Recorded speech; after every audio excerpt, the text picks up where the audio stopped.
Hello बच्चों, maths and physics by R K Nagar sir YouTube channel से मैं राजकुमार नागर आपका फिर से बहुत बहुत स्वागत करता हूं। आज हम बात करेंगे class 9th and class 11th के एक बहुत इंपॉर्टेंट टॉपिक जिसको हम बोलते हैं equations of motion by graphical method. आपको सीधा सा डेरिवेशन पूछा जाता है एग्जाम में कि derive equations of motion by graphical method. तो आज मैं आपको बेसिक से एकदम बताऊंगा कि कैसे हम इक्वेशंस ऑफ मोशन को डिराइव करते हैं। चलिए आइए समझते हैं।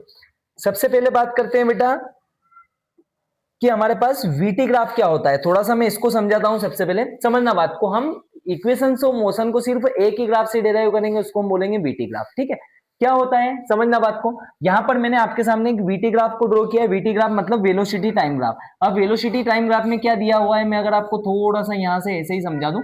मान लो कोई ऑब्जेक्ट है जिसकी इनिशियल वेलोसिटी u है, इससे चलना स्टार्ट किया बेटा, तो t टाइम के बाद में मान लो एक t is equal to 0 second से उसने चलना स्टार्ट किया था, और कुछ टाइम के बाद में मतलब टी सेकंड के बाद में उसकी वेलोसिटी कहां तक पहुंच जाती है, तो मैंने बोल दिया कि उसकी वेलोसिटी v हो जाती है। आगे समझ में? ठीक है। अब मैं ये बोल रहा हूं बेटा, एक चीज का ध्यान रखना कि इसका जो एक्सेलरेशन है वो क्या है, कांस्टेंट है। एक्सेलरेशन का मतलब आप समझते हो, change in velocity with respect to time is called acceleration. इसका जो एक्सेलरेशन है मतलब चेंज इन वेलोसिटी हो रही है, वो कांस्टेंट हो रही है। मान लो पहले सेकंड में 2 बड़ी, दूसरे सेकंड में 4 बड़ी, फिर 6 बड़ी, फिर 8, फिर 9, ठीक है, 8 फिर 10, ऐसे करते हुए अपनी वेलोसिटी बढ़ रही है। ठीक है, तो आप ऐसा समझिए कि यहाँ इस ऑब्जेक्ट की initial velocity t is equal to 0 पर क्या है, तो मैंने बोल दिया u है। इसके बाद में इसकी फाइनल वेलोसिटी क्या हो जाती है, t सेकंड पर v हो जाती है। ठीक है, वही मैंने यहाँ पर लिखा है, इनिशियल वेलोसिटी को u से बताया, final velocity v time t हो गया। एक्सेलरेशन क्या है, तो कांस्टेंट एक्सेलरेशन पर हम निकालेंगे। एस क्या हो गया हमारे पास, डिस्प्लेसमेंट हो गया। चलिए आइए समझाता हूं मैं आपको वीटी ग्राफ को। ये वेलोसिटी टाइम का ग्राफ है। यहाँ पर इनिशियल वेलोसिटी u थी, फाइनल वेलोसिटी क्या बन गई, v बन गई। ठीक है, अब देखिएगा, यहां से यहां तक का अगर ये v है, और यहां से यहां तक मैंने बोल दिया कि यहां से यहां तक क्या है, अपने पास इनिशियल वेलोसिटी क्या है, ये वाली u है। ठीक है, और ये क्या है हमारे पास, ये पूरी v है। अगर बेटा इसमें से ये अगर u है, तो ये यहां से यहां तक ये भी u ही होगा, पैरेलल है दोनों एक दूसरे के। तो क्या मैं ये इतने इतने पार्ट को v माइनस यू बोल सकता हूँ क्या? आप बोलोगे हाँ सर बिल्कुल बोल सकते हो। ठीक है, इसी का हम यूज अभी आगे करने वाले हैं। यहाँ पर टाइम क्या है, तो यहाँ पर 0 सेकेंड है t, देखो ये टाइम एक्सिस है। इसके बाद में फिर 0 सेकेंड से लेके यहाँ तक जब फाइनल वेलोसिटी इसकी v हुई, तो उसको कितना टाइम लगा ऑब्जेक्ट को, तो मैंने बोल दिया कि भाई यहां से लेके यहां तक आने में इसको टी सेकेंड्स का टाइम लगा है। ठीक है, चलिए आइए, मैंने यहां पर कुछ फॉर्मूले भी आपके लिए लिख दे हैं कि एरिया ऑफ ट्राइंगल का फॉर्मूला होता है 1/2 बेस इंटू में height. Area of trapezium, trapezium क्या होता है सर, ट्रेपेजियम का मतलब कुछ नहीं होता, कोई भी ऐसा क्वाड्रिलेटरल जिसमें बस दो साइड पैरेलल हो, बस आमने सामने की दो साइड पैरेलल हो जाए तो उसको अपन क्या बोल देते हैं, ट्रेपेजियम बोलते हैं। क्या फॉर्मूला होता है सर, एरिया ऑफ ट्रेपेजियम का फॉर्मूला होता है 1/2 sum of parallel sides into height. Parallel side का मतलब देखिए, इसमें इन दोनों को पैरेलल साइड दिखा गया है, तो मतलब इन दोनों की जो भी साइड्स का मैग्नीट्यूड देके रखा होगा, हम इसका सम कर देंगे मल्टीप्लाई बाय हाइट। हाइट क्या होती है सर, हाइट का मतलब दोनों पैरेलल साइड के बीच की ये जो डिस्टेंस है ना, परपेंडिकुलर डिस्टेंस, इसी को अपन क्या बोल देते हैं, हाइट बोल देते हैं। इसमें ये वाली साइड इसके पैरेलल है, इन दोनों साइड्स का सम, इसके बाद में फिर ये क्या हो जाएगी, इसकी हाइट हो जाएगी यहां से लेके यहां तक। ठीक है, चलिए area of rectangle length into breadth आपको आता ही है ये। तो आइए बात करते हैं बेटा फर्स्ट इक्वेशन ऑफ मोशन की। तीनों इक्वेशन मोशन में से हमारे पास जो फर्स्ट इक्वेशन ऑफ मोशन होती है वो क्या होती है, तो मैंने यहां पर लिख दिया derivation of first equation of motion. First equation of motion, ठीक है, फर्स्ट इक्वेशन ऑफ मोशन का डेरिवेशन हम कर रहे हैं। तो इक्वेशन ऑफ मोशन क्या है, पहले हमारे पास v is equal to u plus a t, ये हमको देके रखिए, इसको हमको डिराइव करना है ग्राफिकल मेथड से। ठीक है, कैसे हम डिराइव करेंगे, तो मेरी बात को समझिएगा, थोड़ा सा ध्यान से देखिए। ये मैंने वीटी ग्राफ है, वो का वही ग्राफ यहाँ पर मैंने कॉपी किया है, यहाँ से लेके यहाँ तक का टाइम कितना है, टी है। ठीक है, अच्छा बेटा मैं आपको क्या बात करता बता रहा हूँ, मैं ये बोल रहा हूँ जो भी हमारे पास ये स्लोप होता है ना, स्लोप का मतलब होता है थीटा। एंगल कितना बन रहा होता है एक्स एक्सिस के साथ में, या तो फिर एक्स एक्सिस के पैरेलल आपने जो भी कुछ लाइंस ली है। यूवी ग्राफ का जो स्लोप होता है, वीटी ग्राफ का जो स्लोप होता है, स्लोप का मतलब क्या होता है, ये वाला जो थीटा होता है इसको अपन क्या बोलते हैं, स्लोप बोलते हैं। अच्छा, थीटा में भी क्या थीटा था, टेन थीटा, टेन थीटा को हम क्या बोलेंगे, स्लोप बोलेंगे। ठीक है, तो मैंने यहां पर ये बोल दिया slope, slope under the VT graph, ये क्या देता है, तो ये देता है बेटा हमको एक्सेलरेशन। ठीक है, अच्छा भाई स्लोप को हम कैसे डिनोट करते हैं सर, स्लोप को तो हम टेन थीटा भी बोलते हैं। तो यहां से मैं क्या ये बोल सकता हूं क्या, tan theta is equal to, तो सर अपना परपेंडिकुलर अपॉन में बेस होता है। अगर मैं इसको थीटा मानूं, देखिए ये एंगल 90 डिग्री का बन रहा है, थीटा के जस्ट सामने वाली साइड परपेंडिकुलर हो जाएगी, तो परपेंडिकुलर क्या मेरा v माइनस यू होगा क्या? हाँ बिल्कुल होगा। ये देखिए ये बेस हो जाएगा, ये परपेंडिकुलर हो जाएगा। इसके बाद में फिर अपॉन में बेस, बेस क्या होगा बेटा? देखिए यहां से यहां तक अगर मैं t बोल रहा हूं, यहां से यहां तक अगर मैं t बोल रहा हूं, तो क्या ये इसके पैरेलल है, तो ये भी t हो जाएगी, तो ये भी क्या बनेगा? t हो जाएगा। अच्छा मैंने ये बोल दिया कि slope under the VT graph, जो वीटी ग्राफ का स्लोप होता है वो क्या देता है? एक्सेलरेशन। तो टेन थीटा का मतलब क्या मैं a बोल सकता हूं, तो a इज इक्वल टू हो जाएगा v माइनस यू अपॉन में t। यहां से आपका t इधर जाएगा तो a t is equal to v minus u. आपको सिर्फ v चाहिए तो माइनस का यू इधर लाके आप क्या कर दो? प्लस का यू। ये हो गई हमारे पास first equation of motion, v is equal to u plus a t. आप चाहो तो इसको ऐसा भी लिख सकते हो, v is equal to u plus a t. ठीक है, पहली इक्वेशन ऑफ मोशन ये हमारी डिराइव हुई। किससे डिराइव हुई? स्लोप से डिराइव हुई। ठीक है, चलिए आइए अब बात करते हैं हम सेकंड इक्वेशन ऑफ मोशन की। तो सेकंड इक्वेशन ऑफ मोशन में ग्राफ तो आपका सेम ही लगने वाला है। ठीक है, उसी ग्राफ को मैंने यहाँ पर फिर से कॉपी किया। अब मेरी बात को सुनिएगा, मैं आपको एक बात बताता हूं, समझना। हमने ये पढ़ रखा है बेटा कि जो डिस्प्लेसमेंट होता है उसको निकालने का क्या तरीका होता है। तो जब भी मेरे पास वीटी ग्राफ देके रखा हो और मुझे डिस्प्लेसमेंट चाहिए हो, तो मैं क्या बोलता हूं कि डिस्प्लेसमेंट आपका निकल जाएगा किससे? Area under the VT graph, किसके साथ? With time axis. तो टाइम एक्सिस के साथ में अगर आप वीटी ग्राफ जो भी आपका है, वीटी ग्राफ कौन सा है? तो इसमें देखो वेलोसिटी टाइम ग्राफ मेरे पास ये वाला है। ठीक है, इसका टाइम एक्सिस के साथ में जो एरिया होगा वो क्या देगा? हमारा डिस्प्लेसमेंट देगा। ठीक है, तो आप बोलोगे सर टाइम एक्सिस के साथ में अगर मैं देखूंगा तो इसका तो ये वाला एरिया आएगा। देखिए ये वाला ग्राफ हो गया, ये टाइम एक्सिस हो गया, तो इसके साथ में जो भी एरिया आएगा वो क्या हो जाएगा अपने पास? एक तो ये ट्राइंगल दिख रहा होगा आपको और एक ये वाला रेक्टेंगल दिख रहा होगा। तो मतलब मुझे क्या sir, area of triangle plus area of rectangle दोनों निकालना होगा क्या? बिल्कुल सही। ठीक है, तो देखो area under the VT graph with time axis क्या रहता है? डिस्प्लेसमेंट। डिस्प्लेसमेंट को मैं एस से डिनोट करता हूं, तो एस इज इक्वल टू क्या हो जाएगा बेटा? तो आप बोल दोगे कि सर एरिया ऑफ ट्राइंगल, कौन सा ट्राइंगल? चाहो तो नाम भी लिख दो, यहां पर ये देके रखा है B C A, area of triangle B C A plus area of, यहां पर लिख देता हूं मैं, एरिया ऑफ रेक्टेंगल कौन सा? A C D E. Area of rectangle कौन सा रेक्टेंगल बेटा? Area of rectangle A C D E, A C D E, इन दोनों का एरिया हमको निकालना है। तो A C is equal to क्या हो जाएगा? Area of triangle B C A. BCA का एरिया क्या हो जाएगा? फॉर्मूला होता है हमारे पास 1/2 इंटू में बेस इंटू में हाइट। एक एक स्टेप में लिख के दिखा रहा हूं आपको, बस समझते जाओ। इसका फॉर्मूला क्या होता है? एरिया ऑफ रेक्टेंगल का फॉर्मूला हमारे पास होता है लेंथ इंटू ब्रेथ। तो लेंथ इंटू ब्रेथ मैंने यहां पर ये लिख दिया।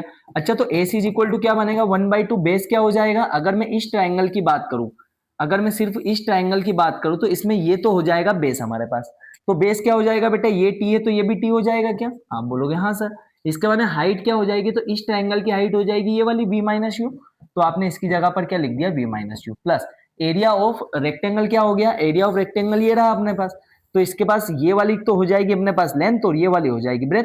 अब देखो यहां से यहां तक ये अगर यू है तो ये भी क्या होगी? यू ही होगी, कौन से भी ले सकते हो। तो ये हो जाएगा बेटा मेरे पास, लेंथ तो हो जाएगी 2 टी हो जाएगी और ब्रेथ क्या हो जाएगी? यू हो जाएगी। तो ये क्या बनेगा मेरे पास? एस इज इक्वल टू, अब मेरी बात को समझना थोड़ा सा।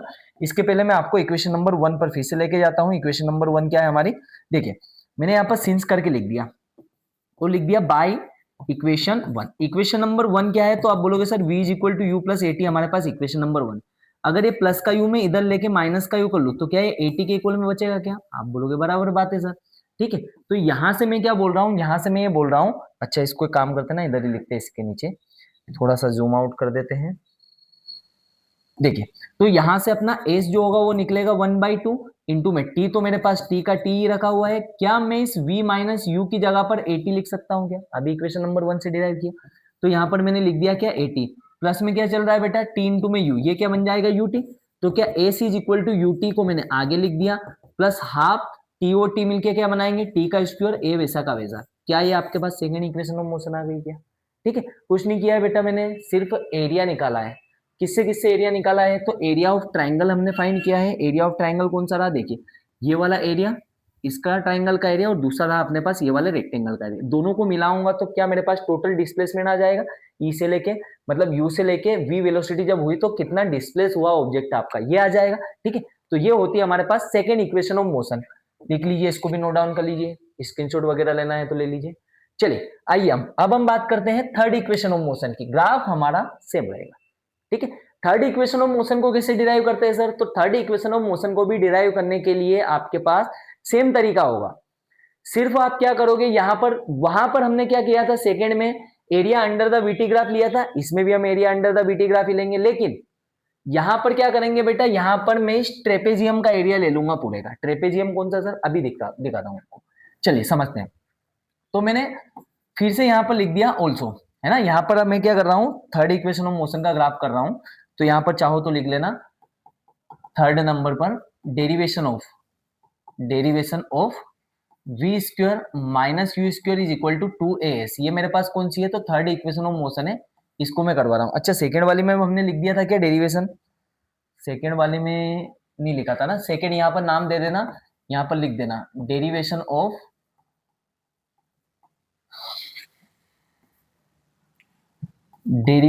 Of second equation of motion, that is s is equal to u t plus half a t square, इसको भी लिख देना। चलिए थर्ड वाले को समझते हैं। तो देखिए derivation of v square minus u square is equal to 2as, समझना बात को।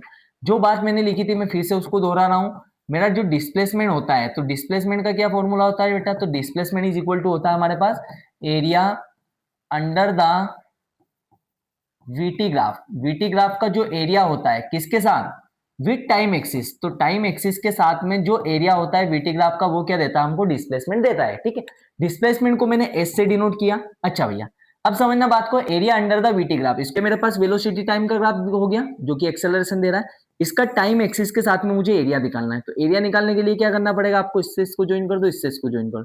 तो ये वाला जो कंप्लीट एरिया आपको दिख रहा है, कौन सा एरिया सर, एक तो ट्राइंगल दिख रहा है, दूसरा हमको एक रेक्टेंगल दिख रहा है। अच्छा, एक ट्राइंगल और रेक्टेंगल मिलके क्या आपको एक ट्रेपेजियम दिख रहा है क्या, ट्रेपेजियम के लिए मैंने बोला था कि कोई भी दो साइड आप तो पैरेलल कर दो, बस वो ट्रेपेजियम। तो ये क्या हो जाएगा, तो आप ये बोल दोगे कि सर ये तो एरिया ऑफ ट्रेपेजियम निकाल दो आप। कौन सा ट्रेपेजियम, उसका भी नाम दे देते, तो area of trapezium A B D E, area of trapezium A B D E को आप कैलकुलेट कर लो। तो A C is equal to क्या हो जाएगा, एरिया ऑफ ट्रेपेजियम का फॉर्मूला होता है 1/2 multiply by sum of parallel sides, parallel sides इसका मल्टीप्लाई किससे कर दोगे आप, मल्टीप्लाई बाय हाइट। ठीक है, बस इसको कैलकुलेट हमको करना है, समझना बात को। तो A C is equal to 1/2 वैसा का वैसा। अच्छा, पैरेलल साइड में मुझे ये वाली दो साइड पैरेलल दिख रही, तो एक साइड मेरे पास यहां से यहां तक यू है। अच्छा, आप चाहो तो एक स्टेप बढ़ा सकते हो, ए ई और बी डी लिख देना इसमें पैरेलल साइड में, अदरवाइज आप डायरेक्ट भी कर सकते हो। यहां से लेके यहां तक क्या है बेटा, यू, तो मैंने यहां पर क्या लिख दिया यू, और यहां पर क्या बचेगा अपने पास, ये पूरी साइड लेना है, सिर्फ ये इतनी सी नहीं लेना, अब ये वाली पूरी साइड आई, तो ये बन जाएगी हमारे पास v प्लस यू, है ना। ये वाली साइड v, ये वाली साइड क्या हो जाएगी पूरी u, sum of parallel sides हो गया मल्टीप्लाई बाय हाइट। हाइट का मतलब क्या होगा, तो मैंने बोला था कि आपको दो पैरेलल लाइन के बीच की जो ये वाली डिस्टेंस होती है परपेंडिकुलर, है ना, इसको अपन बोलते हैं क्या, हाइट। तो यहां से लेके यहां तक t है, तो ये भी t होगा, तो ये बन गया मेरे पास हाइट में क्या हो जाएगा t। बोलिए आया क्या समझ में। ठीक है, एक बार और बता रहा हूं बेटा, area under the VT graph with time axis क्या देता है हमारे पास, डिस्प्लेसमेंट देता है। एरिया ऑफ ट्रेपेजियम का क्या फॉर्मूला होता है, 1/2 sum of parallel sides into में हाइट।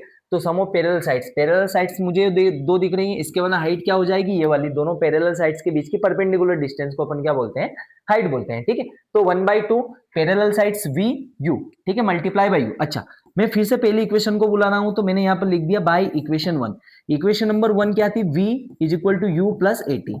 यहां से अगर मुझे t चाहिए तो v, सबसे पहले प्लस का u इधर आया, माइनस का u, क्या बचेगा 80। सिर्फ अगर t चाहिए तो आप क्या v माइनस यू मल्टीप्लाई का इधर आके डिवाइड में रख दोगे क्या।